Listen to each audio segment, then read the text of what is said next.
Lo dijo él. A primera hora.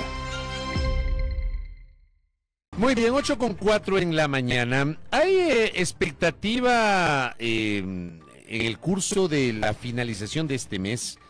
Y claro, el próximo mes de septiembre respecto del trámite de unas denuncias que han sido presentadas en el Tribunal Contencioso Electoral, en este caso y específicamente en contra del alcalde de Guayaquil, Aquiles Álvarez, por parte del ex consejero del Consejo de Participación Ciudadana y Control Social, Juan Esteban Guarderas. Ayer él, Guarderas, le dijo a Yaneli Nostroza en su programa Vis a Vis del portal digital Visionarias que a mediados de septiembre ya el Tribunal Contencioso Electoral emitiría la primera instancia de destitución del alcalde. Ya anticipa que habría una instancia de destitución.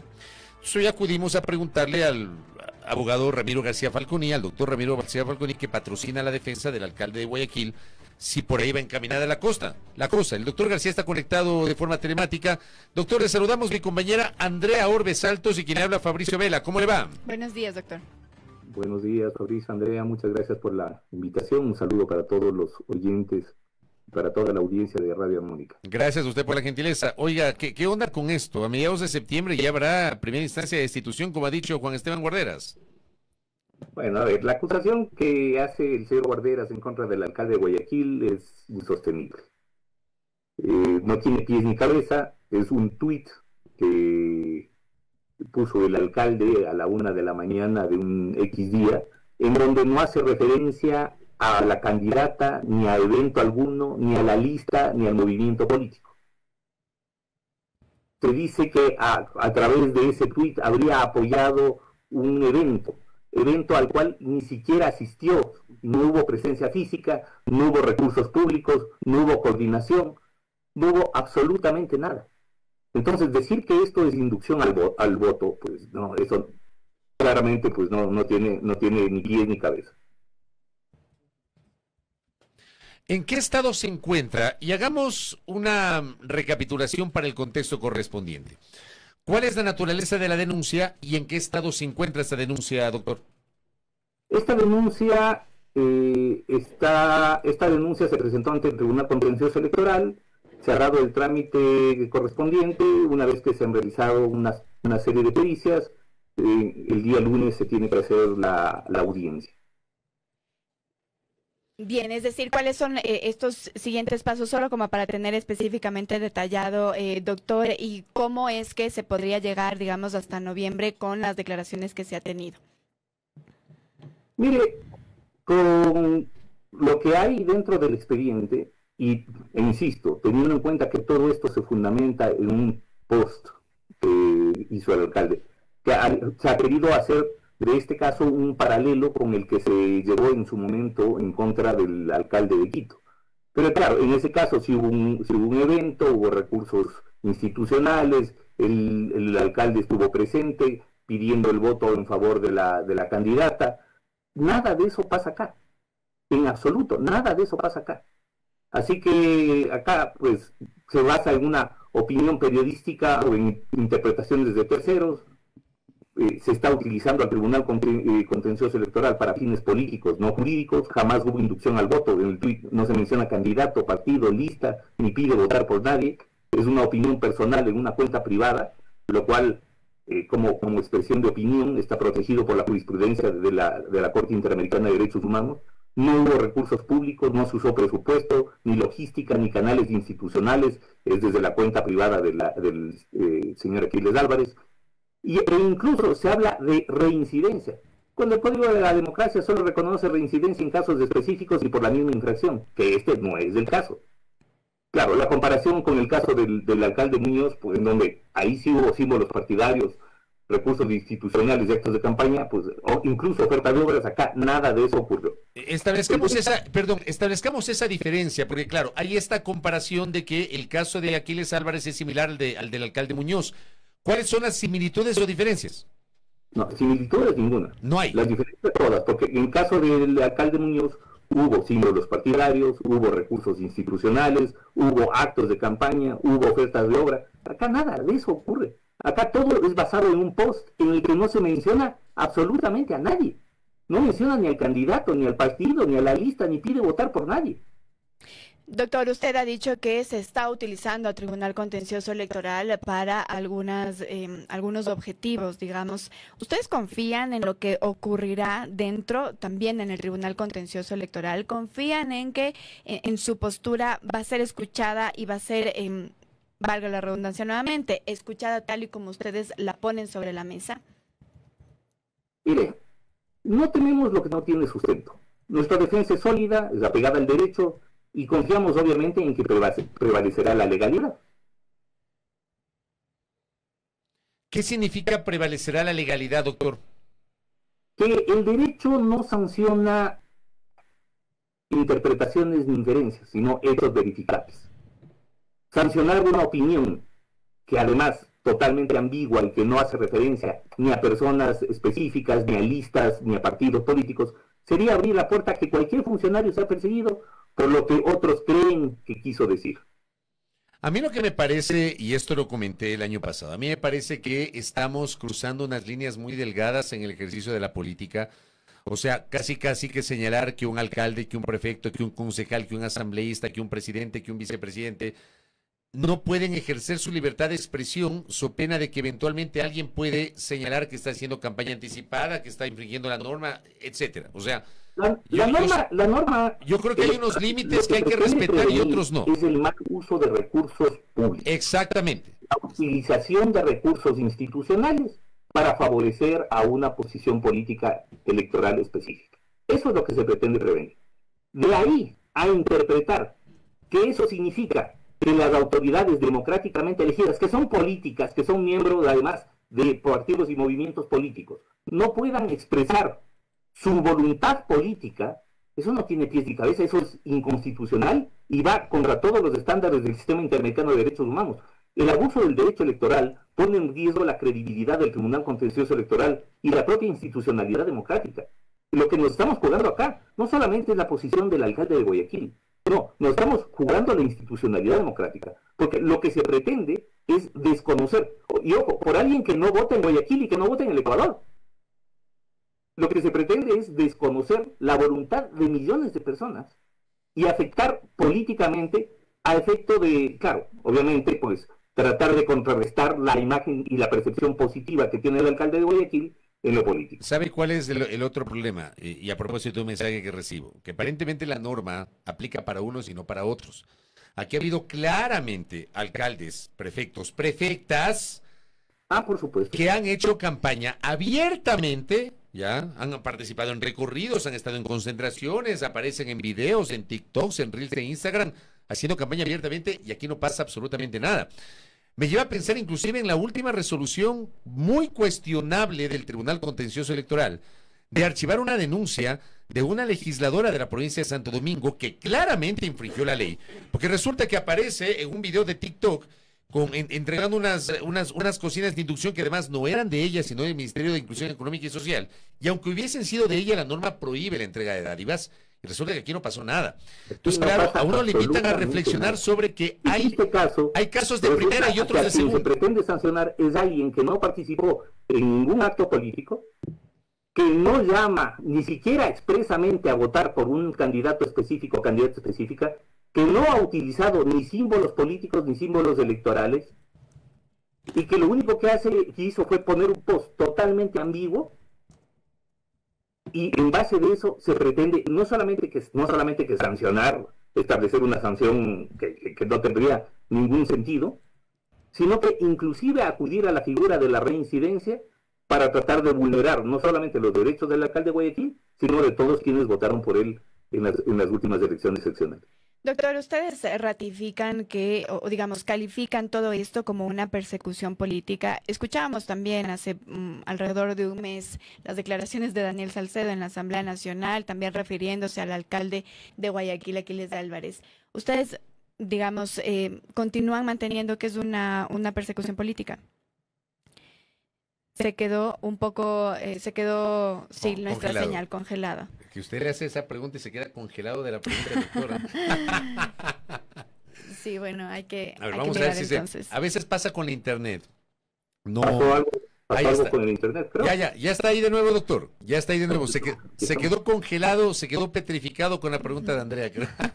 ¿Le avanzó a escuchar la pregunta o no? No, si me la puede Repita, repetir, por Sí, favor. doctor, solo le decía entonces que ustedes se ratifican en decir que esto es una persecución política. Escuchábamos, hacía referencia también hace un mes aproximadamente en la Asamblea Nacional a Daniel Salcedo, también referirse a el alcalde de Guayaquil, Aquiles Álvarez, entre otras situaciones que han ocurrido en torno a la figura del burgomaestre guayaquileño. Entonces, esa es la pregunta. ¿Ustedes se reiteran aquello, Han doctor? buscado diferentes ámbitos para menoscabar la figura del alcalde. Un alcalde Precioso, yo te está podría decir que el hecho de que el tribunal no haya puesto en el caso de limitaciones económicas, presupuestarias, sin embargo, pues ha habido una profusa gestión que la ciudadanía, he visto yo en Guayaquil, pues la aprecia y la aprecia mucho. Y yo creo que esto, pues, de una u otra manera ha fastidiado a ámbitos del poder que no han escatimado esfuerzos por tratar de enlorar la figura del alcalde. Y esto no tiene sentido ni justificación. Claro, se valieron de un varias veces sentenciado para que haga una declaración totalmente ambigua y que deje ahí flotando en el aire supuestamente que había alguna relación que jamás se ha podido. Mire, ya han pasado como 2 meses de esto y no ha habido un solo documento que pruebe absolutamente nada. Inclusive salieron con una foto claramente trucada que para supuestamente probar una supuesta videollamada, lo cual no tenía pero pies ni cabeza. Tanto como la denuncia esta del señor Guarderas, que no tiene pies ni cabeza. Oiga, ya le voy a preguntar lo de la videollamada, que también me parece interesante, ya que lo trajo a colación. Tenemos un extracto. Quiero que escuchemos solamente un extracto de lo que le dijo Juan Esteban Guarderas a Yanine Nostroza. Él dice: Aquiles Álvarez es reincidente de las infracciones electorales, por eso en este momento cabe la destitución por hacer campaña con Luisa. Póngale al señor Guarderas. Contencioso, yo te podría decir que el hecho de que el tribunal no haya puesto en el caso de Pavel Muñoz una sanción ejemplar permitió que haya otros políticos que se lancen porque piensan que solo les van a multar. No obstante, en este caso él ya es reincidente. No es el caso de Pavel Muñoz porque Pavel Muñoz no tenía un récord de sanciones en el tribunal contencioso. Estaba limpio hasta ese momento. En el caso de Aquiles Álvarez, hace poco él hizo un intento de hacer disculpas públicas forzadas por este tribunal. Entonces, en este caso, Janet, solo cabe la destitución. Por eso para mí esta entrevista era tan importante, porque a través de tu medio yo le puedo decir al país: prepárense, porque puede ser que a mediados de septiembre ya haya una primera instancia de destitución del alcalde de Guayaquil. Correcto, esto dijo. ¿Qué opinión le merece? ¿Por qué se Como goza? la denuncia no tiene pies ni cabeza, esta aseveración creo que responde más a aquello que se llama wishful thinking, ¿no? El pretender construir realidades en base de aspiraciones. Que sigan nomás aspirando menoscabar la calidad de alcalde de Guayaquil, el señor Aquiles Álvarez, eso no va a pasar. Y no va a pasar porque, pues, evidentemente, insisto, esto no tiene pies ni cabeza. Sería una vergüenza para el Tribunal Contencioso Electoral acoger esta denuncia y sancionar a un alcalde que ha sido elegido por millones en base de un tuit que no hace referencia ni a listas, ni a eventos electorales, ni a candidatos. Esto sería realmente vergonzoso. Confiamos en que esto no pase, porque el abuso del derecho electoral pondría no solamente en peligro la credibilidad del Tribunal Contencioso Electoral, sino la propia institucionalidad democrática. Con eso dicho, doctor, entonces quiero cambiar un poco de tema, aprovechando también su conexión con nosotros aquí en la primera hora. Entendemos que esta semana se instaló la audiencia digamos, estaban revisando por parte de la Corte Constitucional sobre la Ley de Integridad Pública, estos artículos que fueron suspendidos para este análisis. Doctor, quisiera también su punto de vista de cómo miró esta audiencia, digamos, qué le dejó a usted esta audiencia también. Bueno, a ver, esta audiencia pues mostró las debilidades conceptuales de la Asamblea y de la Presidencia de la República, ¿no? La Asamblea pues defiende la constitucionalidad de la Ley de Integridad, alegando que había unidad de materia, porque en la exposición de motivos se había repetido la fórmula económica urgente y porque en los objetivos de la ley así lo proclamaban. como si repetir un conjuro retórico tuviera la virtud de transformar normas totalmente heterogéneas que no tenían nada que ver. Imagínense usted, ¿bajo qué lógica se puede señalar que hay unidad de materia entre normas que se refieren a adolescentes infractores, que se refieren a situaciones disciplinarias y de organización de la función judicial, entre normas que obligan a las cooperativas de ahorro y crédito a transformarse en bancos, entre normas de carácter tributario? Es decir, no tenían absolutamente unidad de materia. Pero además se demostró que muchísimas de las normas incluidas en esta ley, en esta famosa ley de integridad, que de integridad no tiene mucho, no tenían ni siquiera el carácter económico, menos todavía el carácter de urgente.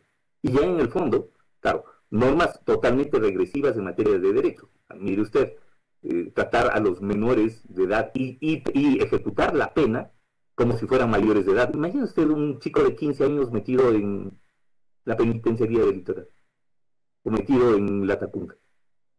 Imagínense lo que pasaría. O sea, eso es lo que está dando, a eso es lo que se está dando pie con esta norma. Dando la posibilidad de que el Consejo de la Judicatura, sin tener atribución constitucional alguna, pueda dictar estados de emergencia en lo judicial. Esto no tiene pies ni cabeza. Obligar a que las cooperativas de ahorro y crédito se transformen en bancos, desnaturalizando completamente su objetivo y fines. Las cooperativas de ahorro y crédito se constituyen en un segmento financiero totalmente diferenciado del bancario, que además es la única opción que tienen los sectores populares de acceder a la actividad financiera. Lo que se quiere es eliminar ese segmento. Es una cosa que no se entiende. Y obligarles, además, en contra de su voluntad, a transformarse en bancos. Tan es así que la Asociación de Cooperativas de Ahorro y Crédito del país pues fueron parte de los demandantes de esta inconstitucionalidad. Entonces, yo creo que hay un ritmo de gobierno que resulta demencial. Ya se ha enviado la quinta ley, se han aprobado 5 leyes en 3 meses, todas bajo la fórmula de económicas urgente, todas demandadas por inconstitucional, todas suspendidas, varias de las normas, por parte de la Corte Constitucional de manera preventiva por su evidente inconstitucionalidad. Bueno, y yo creo que un presidente que ha perdido 15 puntos de aprobación electoral en 3 meses debería de plantearse muchísimo qué es lo que va a hacer a futuro, más todavía si pretende convocar de aquí en 4 o 5 meses a una consulta electoral. Oiga, yo le he visto a usted bastante reidito en su cuenta de ex, refiriendo o siguiendo las audiencias de esta semana. Por ejemplo, usted decía, la abogada de la Asamblea dice que las leyes que se aprueban como económicas urgentes no necesariamente deben ser económicas. ¿Cómo es esto? Pero es que eso es textual, revisen, lo dijo así. Pero cuente cómo es eso. Es una cosa que un estudiante de primer semestre de la carrera de Derecho no lo diría por vergüenza. Pero en este caso se mandó semejante perla ahí en una de las preguntas, porque además les hicieron flecos, literalmente. Los jueces les preguntaban, claro, les decían, bueno, pero ¿qué tiene que ver, por ejemplo, la norma de las cooperativas con la norma de los adolescentes infractores? ¿Cómo usted justifica que existe unidad de materia en estas? Y se daban la vuelta y decían, no, pero es que el objetivo de las dos es la misma, el objetivo de las dos es mejorar la estructura económica productiva, porque las cooperativas se van a transformar en bancos y porque los menores infractores van a dejar de infringir la ley y por lo tanto se va a reactivar la economía. Es decir, unos razonamientos tirados de los cabellos, delirantes hasta más no poder, claro, ahí se entiende con qué desprecio se trató al legislativo por parte del ejecutivo. Es decir, manden lo que sea, estos tipos nos aprueban sin ninguna objeción. Se acabó, ya está, mandemos lo que sea, lo que venga, no pasa nada. Entonces, claro, pero se olvidaron de que todavía existen instancias jurisdiccionales que afortunadamente no están bajo el control del poder político de turno, como la Corte Constitucional, y que van a tener que pasar ese tamiz, ¿no? Y que difícilmente lo van a lograr. Hace minutos conversamos acá con Andrea. Hágale usted la pregunta. No Dele. sé si es la misma, A pero ver. justo estaba pensando en lo que En lo de conversábamos Andrés. con A ver, el veamos qué le va a asambleísta. preguntar. Claro. Dele usted. Yo, y le quería preguntar también, doctor, ¿qué opina usted de esta postura? Conversábamos con el asambleísta Andrés Castillo de ADN y él lo que nos decía es que nosotros, a ver, hemos respetado la unidad de materia porque fue el CAL y la unidad técnica legislativa que nos aprobó y cuando llega el documento a la asamblea ellos nos dicen sí tiene unidad de materia y sobre ese proceso y sobre esa también postura nosotros trabajamos. Ya luego si se incluyeron cosas que no tenían nada que ver, no pasa nada porque la norma no te dice, decía el asambleísta, no te dice que durante todo ese proceso tiene que, entiendo yo, permanecer el tema de la unidad de materia. ¿Qué opinión le amerita aquello, doctor? Bueno, en primer lugar, jamás hubo unidad de materia, porque el proyecto ya vino con las normas sobre justicia, que evidentemente no son económicas,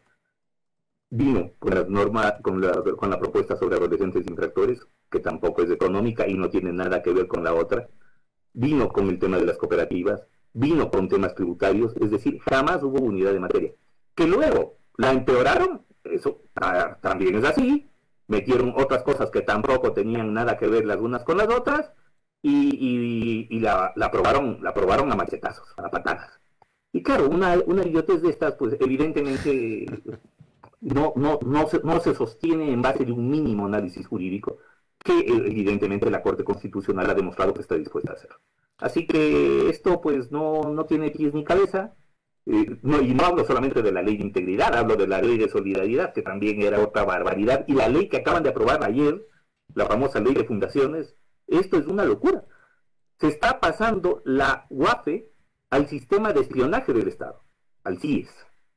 Pero no solamente eso, sino que se le está dando capacidades jurisdiccionales, porque ahora resulta que la UAFE puede congelar bienes de cualquier persona a la que en base a sospecha de transacciones ilícitas. Pero claro, recordemos que el CIES y por tanto la UAFE dependen directamente de la Presidencia de la República, lo que significa que ahora el presidente está asumiendo para sí la capacidad, que solamente la tienen los jueces, de congelar los activos de cualquier persona en el Ecuador. Yo creo que esto, o sea, ellos mismos no se dan cuenta del daño que hacen con esto a la economía, porque con esto muchísimos empresarios, cualquier persona que tenga un mínimo de capacidad de ahorro de inversión va a decir, ¿qué me voy a quedar en el Ecuador? Voy a meter la plata afuera. ¿Para qué voy a guardar en el Ecuador si aquí en el Ecuador el presidente de la República puede decidir a través del CIES y de la UAFE congelar mis activos, congelar mis fondos y quebrar una operación económica, una operación empresarial? Entonces, esto no tiene pies ni cabeza. O sea, no solamente es el ataque a las fundaciones, a las organizaciones no gubernamentales, incluyéndoles en un control claramente inconstitucional. No, es esto. O sea, esto es gravísimo. Yo justamente a través de mi cuenta de X del día de ayer alerté 2 veces de lo peligroso de las normas que se aprueban. Porque además, ojo, las normas que se aprueban casi no tienen publicidad en cuanto a que conozca la ciudadanía su contenido. Pero además, como en el camino de la aprobación le meten parches por todo lado, terminan siendo unos Frankensteins impresionantes, ¿no? Unas normas o unos proyectos de ley omnibus con una cantidad de materias, unas no relacionadas con otras, que es muy difícil seguirle el paso. Claro, el momento en que ya tienen que sentarse a dar cuentas ante jueces constitucionales, hablan las idioteces que dijeron ahí los abogados de presidencia y de la asamblea, que realmente fue un papelón. Doctor, tanto que inclusive medios claramente alineados con la posición del gobierno dijeron esto es una barbaridad. Esto no tiene pies ni cabeza. Doctor, lo ultimísimo y muy cortito. Usted había mencionado el tema de la captura de pantalla de la supuesta videollamada del alcalde Álvarez con Daniel Salcedo. ¿Mostraron en algún momento el video? ¿O nunca? Nada, ¿qué va? Es más, o sea, lo que hicieron es poner una foto del alcalde Guayaquil, una foto de hace de 2017 o sí, por ahí, 2017, 2018, mucho antes de que él sea elegido alcalde de Guayaquil, y le insertaron una foto del señor Daniel Salcedo como que estuviera en una videollamada. Pero lo hicieron con tan poco cuidado y tan poca prolijidad, que esa foto del señor Aquiles Álvarez es en una suite del estadio de Barcelona, que hace 4 años fue demolida. Es decir, que ya ni siquiera existe. Así que, claro, agarraron una foto, la trucaron, pusieron la cara del señor Daniel Salcedo para decir, bueno, esta es una captura de pantalla. Absolutamente nada que ver. Y desde entonces, claro, luego de eso, presentaron a Daniel Salcedo en la Comisión de Fiscalización tratando de votar como quien no quiere la cosa, de que habría tenido alguna relación de amistad o qué sé yo con el señor Aquiles Álvarez sin probar absolutamente nada. Y claro, de eso hasta hoy no se ha presentado nada de nada. Entonces yo creo que o sea, no solamente que hay una evidente intención de menoscabar la figura de líderes de oposición, pero lo hacen de una manera muy burda, que al final, creo yo, se revierte en contra del propio gobierno. Pero yo creo que gran parte de este pronunciado descenso de apoyo político al presidente no se debe solamente, que sí, a su falta de gestión y a escándalos de corrupción, sino también a esto, ¿no? A esta sensación de que hay una persecución a los contradictores políticos que rebasa cualquier línea roja. Yo creo que eso les va a terminar jugando muy en contra de ellos mismos. Doctor, gracias por el tiempo, muy gentil. Gracias, doctor. Gracias a ustedes por la invitación. Ramiro García Falconi, abogado del alcalde de Guayaquil, Aquiles Álvarez, aquí en La Primera Hora. Primera Plana. Todas las noticias, todas las voces.